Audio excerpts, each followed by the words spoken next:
Salut salut! Bienvenue pour une nouvelle vidéo et pour un update lecture. Oui, pour ceux qui ont vu le dernier vlog, j'ai changé, voilà, j'ai inversé, j'ai décidé de d'abord publier l'update lecture et vous aurez l'update graphique un petit peu plus tard. Donc aujourd'hui, c'est un update lecture, on va parler bouquin et pas graphique. J'ai envie de dire, j'ai enfin 4 livres à vous présenter parce que je ne sais même pas quand est-ce que j'ai tourné le dernier update lecture, tellement mon rythme de lecture a ralenti ces derniers temps. Et ça fait longtemps que c'est pas arrivé, mais on est sur un update un peu catastrophe, un peu beaucoup catastrophe même. J'ai abandonné plusieurs livres. Alors j'ai pas, on soit clair, j'ai pas abandonné les livres pour avoir un update à tourner, j'ai abandonné les livres parce que j'arrivais pas à les lire. Alors peut-être que j'ai pas réussi à lire précisément ces livres-là au moment où j'ai essayé de les lire parce que j'étais en galère de lecture, on va dire. J'utilise pas le terme panne de lecture, jamais, je suis jamais en panne de lecture. Si j'ai pas envie de lire, je lis pas. Si j'ai pas le temps de lire, je lis pas. Là, j'avais envie de lire et j'avais le temps de lire, et c'est juste que les livres que j'ai essayés, ça marchait pas. N'empêche que peut-être que ce qui se passait dans ma vie à ce moment-là, dans ma vie perso, a influencé sur mes lectures, et peut-être qu'à un autre moment, ces livres seraient passés, mais en fait, c'est le cas pour chacun des livres que j'abandonne, même si j'en abandonne beaucoup. Peut-être que c'était juste pas le bon moment, je sais pas, mais en tout cas, ça l'a pas vraiment fait. On finira quand même avec une bonne lecture dont je vous ai parlé dans le dernier vlog d'ailleurs. Bref, on y va. Le premier, ça fait un moment, mais je vous en avais parlé en vlog, c'est Rebel University, le tome 1, Hot as Hell de Alfreda Henry et Alicia Garnier.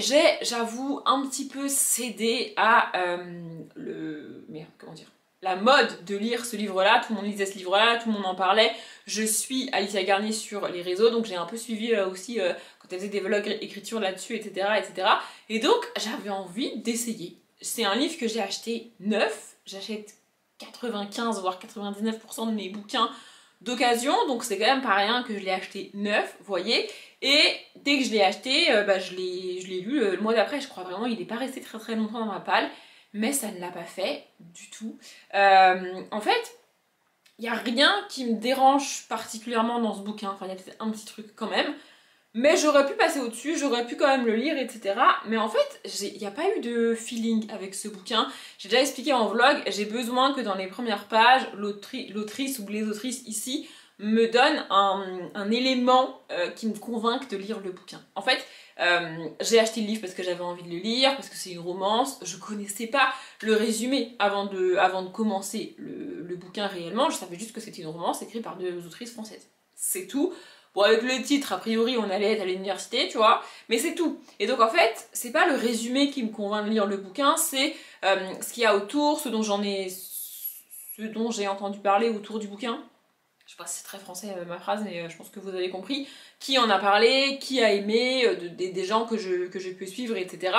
L'autrice, le genre, c'est tous ces éléments-là qui vont me faire acheter un livre ou non, et pas forcément le résumé. Alors, il y a des livres pour lesquels je connais les résumés, c'est vrai, mais c'est la plupart du temps, je connais pas précisément le résumé en tant que tel. Et donc, c'est une fois que j'ai commencé le bouquin que je m'attends à ce que... En fait, c'est les premières pages du bouquin qui vont me convaincre de le lire ou pas. C'est peut-être aussi pour ça que j'abandonne pas mal de bouquins, parce qu'il y a des bouquins où je crois connaître le résumé, puis en fait je le commence et je me rends compte que c'est pas ce à quoi je m'attendais, et du coup j'arrive pas à le lire. C'est pas la faute du bouquin, vous voyez, dans ces cas-là. Bref, ici on va rencontrer donc deux personnages. J'ai aucune idée de comment ils s'appellent, et je crois pas avoir fait de post-it pour ce bouquin. C'est ça. Alors, ils s'appellent... Ah oui, ils ont des noms un petit peu similaires de mémoire. Hunter et Harper. Je crois que c'est ça. Et ils ont le nom de famille, je crois, qui est le même, mais qui s'écrit pas pareil. Bref, donc on rencontre une jeune fille qui est à la fac, etc., etc. Et alors, le thème est assez... C'est ouf parce que le thème est un truc qui m'intéresse, et les valeurs de cette jeune fille sont très proches des miennes, en vrai. Mais je sais pas pourquoi ça l'a pas fait, c'est comme ça. Bref, donc on suit cette jeune fille qui va à l'université. Il se trouve que peu de temps avant, il y a une autre jeune fille qui s'est fait agresser sur le campus de l'université par un homme, donc. Et la réaction de l'université après cette agression, c'est de contrôler les tenues des jeunes filles et de leur interdire certaines choses, de leur recommander certaines choses. En gros, de leur dire « Ah bah oui, mais attention, si vous mettez une jupe, vous pourrez pas venir vous plaindre que vous avez été agressé. » Merveilleux, fantastique réaction, n'est-ce pas? Et cette jeune fille dit, mais c'est n'importe quoi, cette réaction, c'est complètement débile, et elle décide de militer contre ça, enfin, de dire haut et fort publiquement qu'elle n'est pas d'accord avec cette réaction et que c'est n'importe nawak, et je suis bien d'accord avec elle. Elle va, avec sa meilleure amie, imprimer des affiches et commençait à les placarder dans toute l'université en mode on n'est pas d'accord, c'est quoi cette règle de on met pas de jupe après 22h ou un délire comme ça, je crois que c'est ça la règle. Genre, ta gueule en fait. Évidemment, elle a pas le droit de placarder ses affiches dans l'université parce que t'as pas le droit t'as pas le droit d'afficher ce que tu veux dans l'université n'importe où sans autorisation, peu importe ce qu'il y a sur le papier. Bref, et donc au moment où elle est en train d'afficher ces trucs, il y a un mec qui court nu sur le campus. Entre parenthèses, à lui, on lui dit rien. Lui, il court nu sur le campus, ça pose de problème à personne. Si une femme fait ça, c'est la fin du monde. Bon, enfin, bref. Et il va, sans faire exprès, lui rentrer dedans. En gros, c'est comme ça qu'ils se rencontrent. Et donc, ce gars, c'est Hunter. C'est entre eux qu'il va y avoir une romance et c'est eux qu'on va suivre. Suite à ça, ce que je vous raconte, ça se passe... Alors, je vous ai pas dit, mais j'ai lu 49 pages. Hein, voilà, je vais pas vous raconter ce qui se passe dans les 49 pages. Encore que... mais bref, j'ai pas lu grand-chose. Bon, en fait, j'ai arrêté de lire parce que j'ai pas accroché avec le personnage masculin, mais j'y reviendrai. Donc bref, ils se rencontrent, ils sont emmenés dans le bureau du proviseur, enfin de la directrice de l'université, enfin je sais pas, en gros de la personne qui gère l'université, tu vois, et elle va les punir, lui parce qu'il va quand même, même si il s'est quand même baladé nu dans l'université, ça ne se fait pas, mais les conséquences sont pas les mêmes pour un mec que pour une femme, vous voyez, bref, et elle parce que bah, elle affiche des affiches alors qu'elle n'a pas le droit. Voilà, et donc ils se retrouvent à faire des heures de travail d'intérêt général pour l'université ensemble. Voilà, et donc ils vont passer du temps ensemble comme ça, etc. Le problème que j'ai, c'est que dans une romance, j'ai besoin de m'attacher au personnage masculin. Ça fait 10 milliards de fois que je le dis sur la chaîne, je ne peux pas accrocher à une romance si je n'accroche pas avec le personnage principal masculin.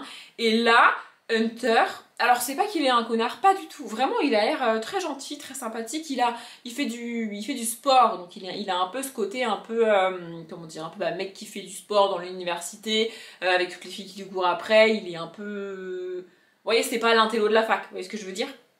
Je pense que vous voyez ce que je veux dire, mais il est surtout extrêmement immature. On est à l'université, on est avec des gens qui ont entre 18 et 22 ans, et le gars se comporte comme un gamin de 15 ans, en fait. Enfin, genre, c'est pas possible. Enfin, moi, je peux pas apprécier un personnage comme ça. C'est pas possible. J'ai déjà du mal avec un gamin de 15 ans qui est immature, alors que, bah, 15 ans, t'es pas non plus hyper mature, tu vois. Mais j'ai du mal avec les romances young adultes pour cette raison-là. Mais là, me retrouver avec un gars à l'université qui se comporte vraiment, franchement, comme un gamin de 15 ans, je suis gentille, peut-être même 12 ans, quoi. Le gars fait des blagues, pipi caca prout, moi il a 12 piges. Alors, il y a des gens de 50 ans qui font ce genre de blagues, mais c'est pas pareil non plus. Et là, vraiment, il est juste totalement immature. Ce qui crée un décalage avec le personnage féminin, parce que elle, au contraire, tu sens qu'elle est très posée, qu'elle a un plan pour sa vie, etc. Comme je l'ai dit, je partage pas mal de valeurs avec elle en termes de féminisme, etc. Donc j'ai tendance à me dire qu'elle est à peu près comme moi, ou que je suis à peu près comme elle, vous voyez. Et du coup, j'en suis arrivée à me demander comment un personnage féminin, comme c'est le cas ici, pourrait tomber amoureuse de Hunter. Enfin, pour moi, c'est lunaire, c'est pas possible, en fait. Je ne vois pas comment ça peut matcher, en fait. Je ne comprends pas. Mon cerveau est en mode de... Mais non, mais ça colle pas, là, c'est pas possible. Le gars, c'est pas possible. Vraiment, c'est pas possible. Quand ils sont en train de ramasser les déchets, là, pour ceux qui ont lu le bouquin, ce qu'il dit... Enfin, genre, en fait, enfin, genre, c'est pas possible en fait. Donc en fait il y a d'un côté le fait que je n'accroche pas avec le personnage masculin alors qu'en romance j'en ai quand même sacrément besoin, tu vois, et de l'autre côté j'en viens à me demander comment le personnage féminin pourrait réellement tomber amoureuse de lui vu sa personnalité, quoi. Donc voilà, je suis sûre que c'est pas un mauvais livre. Encore une fois, peut-être qu'à un autre moment ça serait passé. Mais alors franchement pour celui-là j'en doute vu mon non-accrochage avec Hunter, tu vois. Mais ouais, ça l'a juste pas fait. Je suis grave dégoûtée que ça l'ait pas fait. J'avais vraiment envie de lire ce bouquin. J'avais vraiment envie de faire partie des gens qui adorent cette saga, vous voyez. Mais ça ne l'a pas fait. Ensuite on va passer au livre qui était dans ma palle du mois de mai et que j'ai lu à l'heure où je tourne cette vidéo. Le mois de mai est pas encore fini. Il me reste une bonne semaine. Je pense pas que j'aurais terminé tous les livres de ma palle fin mai, mais genre le 3 ou le 4 juin, j'aurais fini ma palle du mois de mai, normalement. Donc c'est cool, j'arrive à relire ce mois de mai, j'ai récupéré la lecture dans mon quotidien, c'est pas mal. Bref, donc je crois que c'est le deuxième livre que j'ai lu, ma page du mois de mai, mais le premier il était dans ma Spring Pal, donc je vous le montre pas en update. Bref, en tout cas, j'ai lu La Belle et les Bêtes, conte monstrueux de Soman Shenani. Je suis désolée, j'écorche très certainement le nom de l'auteur. Et ça ne l'a pas fait.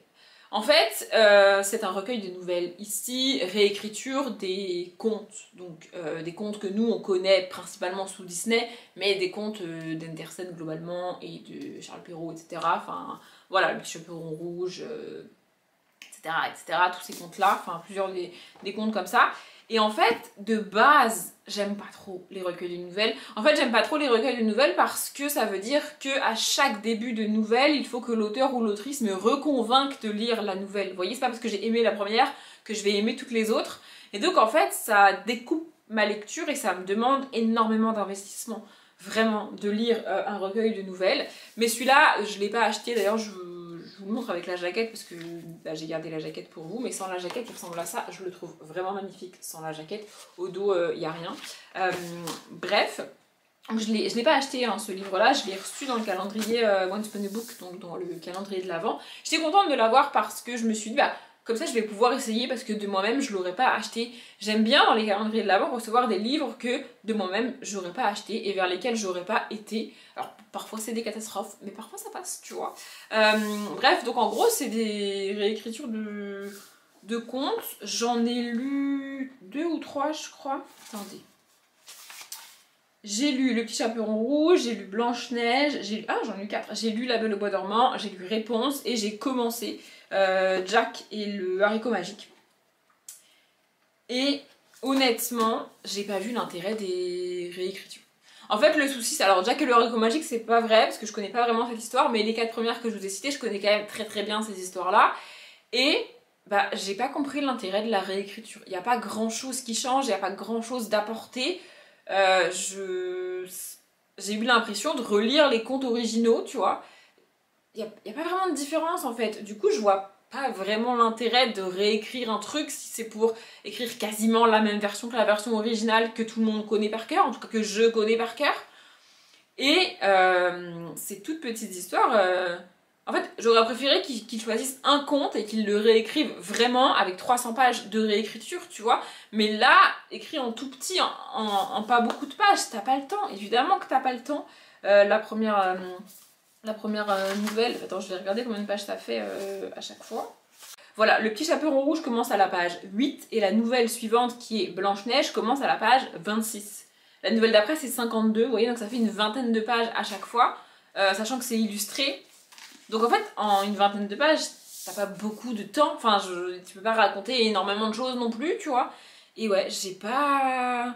Au bout d'un moment, je me suis lassée. En fait, j'en ai eu marre de recommencer des histoires en me disant mais c'est quasiment le conte original, je vois pas ce que ça apporte en fait. J'ai pas compris l'intérêt du truc, j'ai pas compris l'objectif de l'auteur ici. Je sais pas. Donc au bout d'un moment, je me suis dit bon bah je vais arrêter, ça sert à rien. En fait, j'étais en train de m'agacer après le bouquin et après l'auteur. C'est des histoires que je connais déjà et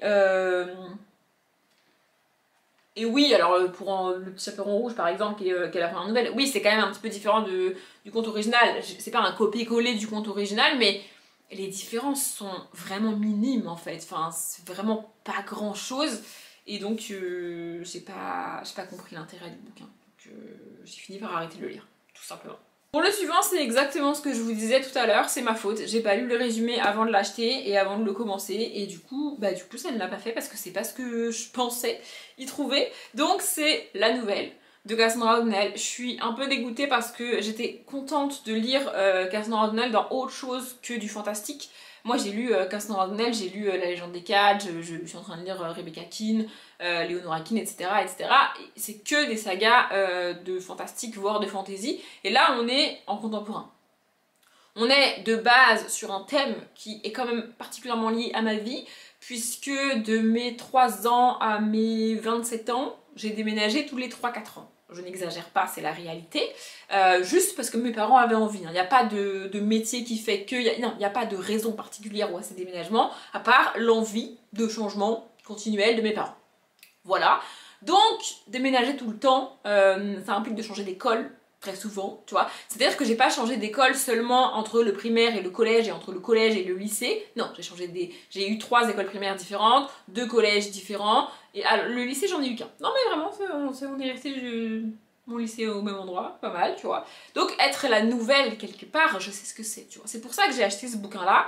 Sauf qu'en fait, le thème ici, ce sont les réfugiés. On va suivre une jeune fille qui est effectivement la nouvelle dans l'école parce qu'elle vient de Syrie, elle a fui son pays avec tout ce qui s'y passe, etc. Je ne vais pas rentrer dans les détails ici. Et donc on a en plus cette notion de elle parle pas très bien français, elle galère un petit peu, ce qui n'est pas en soi quelque chose que je comprends pas. Enfin, je veux dire, je l'ai déjà dit plusieurs fois, mes grands-parents paternels sont portugais. Ça veut dire qu'ils sont nés là-bas, ils ont grandi là-bas et ils sont arrivés en France au début de leur vie d'adulte. Ils ne parlaient pas un mot de français, ils ont appris le français, comme beaucoup de gens de ce pays-là et d'autres pays d'ailleurs, sur le tas avec les gens qu'ils fréquentaient, les Français qu'ils fréquentaient, etc. Et aujourd'hui, ils parlent français avec un accent et avec des mots un peu, voilà, comme beaucoup de gens en France, mais ils n'ont pas appris le français à l'école et c'est pas leur langue maternelle, donc c'est un truc que je sais, tu vois. Moi, j'avais pour consigne quand j'étais petite de parler français à mes grands-parents portugais pour qu'ils parlent le français. C'est aujourd'hui pour ça que c'est aussi pour ça que je ne parle pas le portugais, moi, parce que c'était dans l'autre sens, tu vois. La consigne, c'était que nous, on leur parle français pour qu'ils l'apprennent, qu'ils le parlent et qu'ils le perdent pas. Et donc, ils nous ont pas appris le portugais parce que sinon, ils allaient perdre le français, vous voyez. Donc c'est un truc que je peux comprendre aussi. Mais en fait, toutes ces questions de personnes réfugiées, de personnes qui quittent son pays pour la guerre, pour des problèmes de religion, etc., etc., je rentre pas dans les détails encore une fois. En fait, quand je lis ça, j'ai l'impression de... Enfin, c'est pas que j'ai l'impression, c'est que je comprends ce côté nouveauté à l'école, je comprends ce côté le français c'est difficile, c'est pas ma langue maternelle, etc., etc. Et pourtant, il me manque quelque chose. Il y a quelque chose que j'arrive pas à comprendre. Il y a des sentiments qu'elle ressent, cette jeune fille, que je n'arrive pas à concevoir, en fait. C'est tellement éloigné de ma vie à moi que je n'arrive pas à me mettre à sa place. Je n'arrive pas à comprendre ce qui peut se passer dans sa tête, à comprendre son quotidien, à comprendre ses questionnements. Je n'arrive pas, en fait. Et du coup, je vois pas vraiment l'intérêt de lire le bouquin si je passe à côté du message, en fait. Le message principal, c'est ça, tu vois. Et je passe à côté parce que je suis incapable de comprendre réellement ça. Je sais pas comment expliquer. C'est pas un manque d'empathie, c'est pas un désintérêt de ma part, c'est juste que avec mon quotidien aujourd'hui de personne un peu privilégiée par rapport à elle, j'en ai conscience, et mon enfance privilégiée par rapport à elle également, c'est trop éloigné de ce que elle vit pour que En fait, j'ai l'impression de la trahir, le personnage, si je lis son histoire en passant à côté du message et de ce qu'elle vit. J'arrive pas vraiment à expliquer, mais en gros, c'est ça, tu vois. Lire son histoire sans la comprendre, ça n'a pas de sens pour moi et je n'arrive pas à la comprendre. C'est pas lié à une histoire uniquement à Cassandra O'Neill ou à Aya ici. C'est juste à... C'est Aya, hein. Oui, c'est Aya. C'est lié à toutes ces personnes qui sont réfugiées. Je n'arrive pas. Ça bloque en fait. Il y a un truc qui bloque et je me sens mal à l'aise de lire leurs histoires alors que je suis privilégiée. Je pense que c'est ça, en vrai. Du coup, j'ai préféré arrêter de le lire. J'ai lu 41 pages. Voilà. Il est pas très long, hein, et je pense que j'aurais pu le finir. Il fait un petit peu plus de 100 pages. Mais il fait 126 pages, exactement. Mais ouais, j'étais trop mal à l'aise pour le lire, en fait. Donc je l'ai pas lu. Et enfin, on va finir cette update sur une bonne note, comme je le disais, et sur un petit peu de légèreté. Donc, toute résistance est inutile. De Cora Cormac, quel plaisir de retrouver Cora Cormac après toutes ces années. De Cora Cormac, je l'ai déjà dit 1000 fois, j'ai lu la trilogie, donc avec le tome 1, Ceci joli trouble, j'ai adoré cette trilogie. Je l'ai lu il y a bien 8-9 ans, je dirais, un truc comme ça. C'est Ceci joli trouble, c'est le premier livre un tout petit peu érotique que j'ai lu, et c'est ce qui m'a vraiment mis le pas dans la romance. J'ai lu Ceci joli trouble avant toutes ces romances-là que j'ai pu lire, les Amy Harmon, même le Colleen Hoover, etc. J'ai lu Ceci joli trouble bien avant. C'est la première autrice de romance que je me rappelle avoir lu quand j'ai repris la lecture entre mes 18 et mes 20 ans, par là. Et depuis, j'avais rien lu d'autre d'elle, je ne sais pas pourquoi. Et là, franchement, j'ai adoré. J'aime beaucoup Cora Carmack. On est, comme je l'ai dit en vlog, sur des romances très douces, très mignonnes. Il n'y a pas de drama, il n'y a pas de problème, il n'y a pas d'histoire d'agression, d'histoire de meurtre, d'histoire de gang, il n'y a pas tout ça. D'histoire de drogue et tout, il n'y a pas avec Cora Carmack. C'est juste des petites romances sympathiques et mignonnes avec des personnages hyper choux. Et c'est trop cool. Vraiment, ici on va rencontrer Dallas. Qui va à l'université de Rusk, donc on est au Texas, on s'en serait douté. Voilà, elle est très contente de rentrer à l'université avec sa meilleure amie, elles vont dans la même université, elles vont avoir la même chambre, etc. etc. Sauf qu'elle espérait qu'en entrant à l'université, ça l'éloigne de son père et elle puisse être quelqu'un d'autre. Parce que depuis toujours, elle est la fille de l'entraîneur. Son père est l'entraîneur de l'équipe de foot du lycée. Et donc, bah voilà, elle est la fille de l'entraîneur, c'est dans cette case-là qu'elle est, et elle ne peut pas en bouger. En fait, elle est un petit peu... en fait, elle est partagée entre être dans ce milieu du foot parce que son père y est, parce qu'elle est la fille de l'entraîneur, parce que tout le monde la connaît comme ça, tu vois. Et en même temps, jalouse de la relation que son père a avec le foot et avec son équipe, parce que il l'a élevée tout seul, sa mère est partie quand elle était toute petite. Mais il est pas vraiment présent pour elle, elle a l'impression qu'il préfère le foot à elle, quoi, et du coup elle espérait avoir cette liberté de partir à la fac en mode je pars à la fac, je rentre à la fac, je fais mes études, en plus elle fait de la danse, donc ce qui n'a rien à voir avec le foot, même si ça reste du sport. Bref, vraiment elle espérait en gros prendre son envol, sauf que son père devient l'entraîneur de l'équipe de l'université.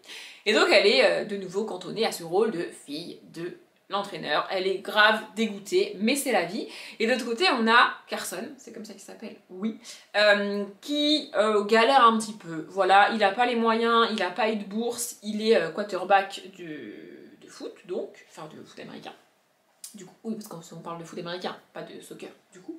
Bref, voilà, il vient d'une famille assez pauvre, il n'a pas eu de bourse et il a mis toutes ses économies et tout ce qu'il pouvait bout à bout pour se payer une année à l'université de Rusk. C'était pas une université de ouf hein, non plus, mais pour lui c'était quand même un budget, tu vois. Donc il a mis tout ce qu'il pouvait pour se payer cette année à la fac de Rusk et son but c'est d'être repéré par l'entraîneur pour devenir le quarterback titulaire, parce que pour l'instant il est quarterback remplaçant, donc en fait techniquement il joue pas, tu vois, pendant les matchs et tout, pour finalement réussir à avoir une bourse pour pouvoir continuer ses études dans cette université-là ou dans une autre encore mieux, en faisant du foot. Ça c'est son but, il a vraiment son plan de carrière dans la tête et il ne vit que pour ça. Du coup, nos deux personnages principaux, comme c'est une romance, vont se rencontrer. Au début, elle sait pas qu'il fait partie de l'équipe et lui, il sait pas qu'elle est la fille de l'entraîneur. Et ça va foutre un peu le bordel, quand même. Mais vous voyez, c'est pas... ils peuvent pas être ensemble parce que, bah, du coup, lui, il a sa carrière et tout, et puis elle veut un peu s'éloigner du foot et sortir un petit peu de ce milieu-là, tu vois. Mais c'est pas un truc de ouf qui les bloque à être ensemble, vous voyez. Donc voilà, ils vont se rencontrer et ils vont... En gros, ils vont essayer de résister à l'envie d'être ensemble, alors qu'en fait, bah, ils ont envie d'être ensemble. C'est une romance assez classique, et franchement, j'ai adoré les deux personnages principaux, je les trouve absolument géniaux. Il y a quand même des thèmes, notamment le sujet de l'acceptation et le... comment dire, pas enfin, de l'acceptation, du consentement, plutôt, qui est abordé et qui est bien abordé. Franchement, j'ai trouvé ça vraiment hyper cool, vraiment hyper bien fait, et ouais, c'était une romance très cool, très sympa, très fun. J'ai passé un super moment, ça fait même pas 300 pages. J'ai oublié de retirer mon marque-page, bah du coup je vous le montre. Voilà, dégage, je suis en train de lire. Pour ceux qui auraient besoin d'une traduction. Voilà, franchement j'ai adoré, j'ai passé un super moment. Il faut absolument que j'achète un autre Cora Carmack. Il faut que je lise plus de Cora Carmack en fait parce que c'est vraiment des romances très cool quoi. Je sais pas combien de temps dure cette update après le montage, mais moi j'ai un petit peu galéré à le tourner. Parce que en même temps ça faisait longtemps que j'avais pas tourné de vidéo, c'est un peu une reprise pour moi aujourd'hui, donc j'espère qu'après montage ça aura fait une vidéo assez cool pour vous et que vous l'aurez appréciée. Je pense que si vous l'avez regardé jusqu'au bout, c'est le cas. En tout cas, je m'arrête là. Comme d'habitude, je vous souhaite une bonne journée, un bon après-midi, un bon appétit ou une bonne nuit, et je vous dis à bientôt.